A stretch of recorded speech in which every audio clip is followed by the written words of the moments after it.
កំពតទីណាមកអូមានកំពតទី1អឺមេរៀនទី1ព្រះបានបង្កើតពិភពលោកព្រះបានបង្កើតពិភពលោកចាតែ3 4ឃ្លាណាព្រះបានឡើង3មកអូខេអត់អីទូកូនទូចាអូខេថាតាមខ្ញុំទាំងអស់គ្នាណាកុំឃើញ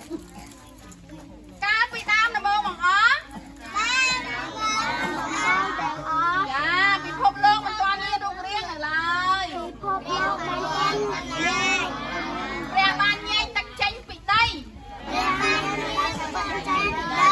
បង្កើតឲ្យយើងមានសមុទ្រនិងដីគោករស់នៅព្រះបានបង្កើតព្រះអាទិត្យដើម្បីផ្ដល់ពន្លឺដល់យើងនៅនិងព្រះច័ន្ទរួមទាំងផ្កាយដើម្បីផ្ដល់ពន្លឺដល់យើងនៅពេលយប់អូខេមើលរូបណានេះមើលរូបមានពន្លឺមានទឹកណាមានយ៉ាងណាមិនទាន់ទេណាតាមបានណាតាមអូខេចូលទៅគាត់ទី2ព្រះបានបង្កើតអ្វីទាំងអស់ព្រះបានបង្កើតអ្វីទាំងអស់បើមើលផងយ៉ាត់ដល់អ្វីទាំងអស់នេះណានេះមានសត្វជើងមុំវាgood